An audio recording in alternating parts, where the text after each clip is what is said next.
ഒരു ക്രിസ്ത്യാനി എന്നുള്ള ഒരു പേരിന് മാത്രം ഉടമയായിരിക്കരുത്. Don't be just a namesake Christian. ഇല്ലെങ്കിൽ പാരമ്പര്യമായി ലഭിച്ച ഒരു ഇൻഹെറിറ്റൻസ് പദവി ആയിരിക്കരുത്. Do not carry the Christian name as an inheritance. ഇല്ലെങ്കിൽ നീ ഒരു ആരാധന കടന്നു പോകുന്ന ഒരു ചർച്ചിന്റെ മെമ്പർ എന്നുള്ളതുകൊണ്ട് ക്രിസ്ത്യാനി എന്ന പദം ഉപയോഗിക്കരുത്. Don't make yourself as a Christian because you are a part of a registered. നീ യഥാർത്ഥമായി വീണ്ടെടുക്കപ്പെട്ട ഒരു ദൈവ പൈതലായി തീർന്നേ മതിയാകത്തുള്ളൂ. You got to be born again in every areas of your life. പരിശുദ്ധാത്മാവിന്റെ ഫലം കായ്ക്കുന്നവരായി തീർന്നേ മതിയാകത്തുള്ളൂ. You have to produce the right fruits out from നീ you. അപ്രകാരം ഒരു രൂപാന്തരത്തിലേക്ക് കടന്നു വന്ന ഒരു ദൈവ പൈതലാണ് എങ്കിൽ, if you really have experienced that transformation in your വീണ്ടും life, ജനിച്ച ഒരു കുഞ്ഞിനെ പോലെ നീ രൂപാന്തരപ്പെട്ട ഒരു വ്യക്തിയാണ് എങ്കിൽ, if you have transformed yourself like a newborn baby as a born Priya again ദൈവ പൈതലെ, ഈ ലോകത്തെ നീ ഭയപ്പെടുക അരുത്.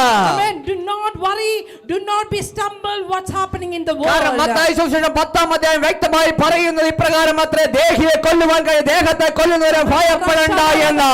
Hallelujah. Matthew chapter 10. And fear not them which kill the body, but are not able to kill the soul. ഞാൻ അതിനോടുകൂടി ഒരു വാക്യം കൂടി ഞാൻ ഇപ്രകാരം കൂട്ടിച്ചേർക്കാൻ ആഗ്രഹിക്കുന്നു. I will add one more word into this.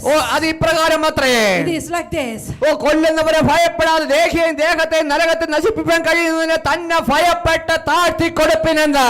Rather fear him which is able to destroy both soul and body in hell. അത് എന്ന് ഈ ദേഹത്തെ കൊല്ലുന്ന ദേശത്തിന്റെ അധിപതിയെ നമ്മൾ ഒഴിവായി പോയേ മതിയാകത്തുള്ളൂ.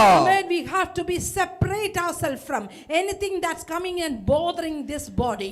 നീ യഥാർത്ഥമായ ഒരു ക്രിസ്ത്യാനിയുടെ പദത്തിന് അർഹരായി തീരുന്നു എങ്കിൽ, when you receive that real name of Christian in your life, യഥാർത്ഥമായും നീ ക്രിസ്തുവിന്റെ അനുയായി തീരുന്നു എങ്കിൽ, if you are really becoming the true disciple of Jesus അപ്പോസ്തല Christ, പ്രവൃത്തി നമ്മൾ വായിച്ചു കേട്ടതുപോലെ തന്നെ as it is hallelujah written and read it in book of Acts, അന്ത്യോക്യയിൽ വെച്ച് ആദ്യമായി അവർ ക്രിസ്ത്യാനി എന്ന് വിളിക്കപ്പെട്ടതുപോലെ, disciples were pronounced as Christians in the land of Antioch. വിശ്വാസത്തിലും പ്രവൃത്തിയിലും നീ യഥാർത്ഥമായ ഒരു ക്രിസ്ത്യാനിയായി തീരുന്നു എങ്കിൽ, if you are becoming a Christian in your faith as well as in your വചനം വ്യക്തമായി ഇപ്രകാരം പറയുന്നു, the word is written like പാമ്പുകളെയും തേളുകളെയും മേൽ നിനക്ക് അധികാരം നൽകപ്പെട്ടിരിക്കുന്നു എന്ന്. Hallelujah. I don't know how many of you are excited about this word. You have got authority over snakes and serpents. Hallelujah.